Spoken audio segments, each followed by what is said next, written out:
बिसलपुर नामक गांव था। वहां पर ज्यादातर गरीब तबके के लोग रहा करते थे। खेती करने वाले, चरवाहे और छोटे मोटे काम करने वाले, लेकिन सभी बहुत ईमानदार और सच्चे थे। एक दूसरे की तकलीफों में काम आने वाले थे। वहीं पर मंगलू अपनी पत्नी के साथ रहता था। मंगलू की पत्नी कलकत्ते की थी, इसलिए थोड़ा फैशन करती थी, और उसका बेटा एक नंबर का लापरवाह था, क्योंकि न तो वह अपनी माँ की तरह बन पाया, न अपने पिता की तरह। वह दोनों जैसा ही था, थोड़ा शहरी बनता था, जबकि था वह चरवाहे का बेटा, और वह चरवाहे का काम करना नहीं चाहता था। माँ ने जोर जबरदस्ती करके स्कूल भेजा, लेकिन उसकी दोस्ती आवारा किस्म के लड़कों से हो गई। अरे यार चल खेलते हैं, पिक्चर देखने चलेगा शहर में, चल चल। आवारा किस्म के लड़के उसे पढ़ने ही नहीं दिया करते थे। न तो वह चरवाहे का काम करना चाहता था, लेकिन जब वह थोड़ा बड़ा हुआ और 10वीं में कई बार फेल हो गया, तब उसके पिता ने उसे जबरदस्ती अपना पुश्तैनी काम पकड़ा दिया। वह रोज चरवाहा का काम करने लगा और गायों को लेकर जंगल खेतों की तरफ जाया करता था। लेकिन वहाँ भी उसने अपनी शैतानियाँ नहीं छोड़ी। जिस तरह उसने पढ़ाई नहीं की थी, उसी तरह अपना काम भी वह अच्छी तरह नहीं करता था। हर समय मटर गश्ती, इधर उधर घूमना फिरना, लोगों को सताना। एक दिन उसके मन में ख्याल आया कि क्यों न मैं कुछ ऐसा करूं जिससे गांव वाले थोड़े परेशान होएं और मैं उन्हें बेवकूफ़ बनाकर मजा लूं। इसी इरादे से वह अपनी गायों के साथ जंगल में गया, और वहां पर थोड़ी देर बाद वह चिल्लाया, शेर आया, शेर आया, बचाओ बचाओ। गांव वालों तक उसकी आवाज पहुंची और सभी दौड़े दौड़े वहां आए और कहने लगे, चलो भाई, मंगलू का बेटा चिल्ला रहा है। चलो चलो, पिंटुआ चिल्ला रहा है, लगता है मुसीबत में फंसा है, चलो। क्यों? और जब वह सब उसके पास पहुँचे तो उन्होंने देखा कि वह पेड़ पर आराम से बैठा हुआ है और उन पर हंस रहा है। सभी को बहुत गुस्सा आया। उन्होंने कहा कि तुमने ऐसा क्यों किया? तब उसने कहा कि मुझे बहुत मजा आया कि आप लोग अपना काम धंधा छोड़कर भागे भागे आए और मैंने आप सबको बेवकूफ बना दिया। आप सब बेवकूफ बन गए। फिर गांव वालों ने कहा कि अच्छा, अब बताते हैं, और फिर सब वापस लौट गए। कुछ दिन बीत जाने के बाद मंगलू के बेटे ने वही खेल दोहराया, शेर आया, बचाओ बचाओ। मंगलू के बेटे, जिसका नाम पिंटू था, उसकी आवाज सुनकर सभी भागे भागे आए। सबने अपना काम धंधा छोड़ दिया। उन्होंने सोचा चलो उसकी कुछ मदद की जाए, लेकिन वहां पहुंचने के बाद उनके होश उड़ गए, क्योंकि वह उसी तरह हंस रहा था और उन्हें बेवकूफ समझ रहा था। अब तो लोगों को बहुत गुस्सा आया।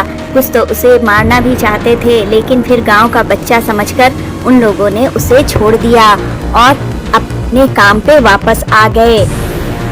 उसने ऐसा कई बार किया और सबकी बहुत चुटकी लिया करता था। वह कहता था, अरे चाचा, आपको बेवकूफ बना दिया ना। अरे भैया, मेरे से बेवकूफ बन गए। और वह हंसता हुआ भाग जाता। सभी गुस्सा होकर रह जाया करते थे। वह सोचते थे कि चलो बच्चा है, क्या कर सकते हैं, अभी मस्ती के दिन है, मस्ती करने दो। एक दिन की बात है, वह फिर से गाय चराने के लिए जंगल में गया। वह पेड़ पर बैठा था और गाय चर रही थी। तभी वहां पर एक शेर आया।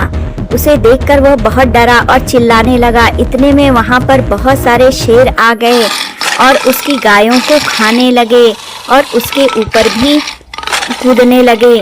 वह ऊपर बैठा हुआ डर रहा था कि अब क्या करे। फिर पहले तो उसकी आवाज़ ही नहीं निकल रही थी, लेकिन जब वह थोड़ा हिम्मत किया तब उसने फिर से बोलना शुरू किया, शेर आया, बचाओ बचाओ। उसकी आवाज़ गांव में पहुंच रही थी, लेकिन लोग सुनकर अनसुना कर रहे थे। वह कह रहे थे कि अरे पिंटुआ का तो ये रोज का धंधा हो गया है, वह हमें बेवकूफ बनाने के लिए ये सब करता है। और जब हम अपना काम धंधा छोड़कर उसके पास जाते हैं तो वह बहुत खुश होता है कि उसने कितने लोगों को बेवकूफ बना दिया। छोड़ो नहीं जाते हैं। उसके पास उसकी आवाज़ सुनकर कोई भी नहीं जाता है, लेकिन इस बार तो सचमुच का ही बाघ आया हुआ था। वह रोता रहा, चिल्लाता रहा, लेकिन किसी ने उसकी आवाज़ नहीं सुनी।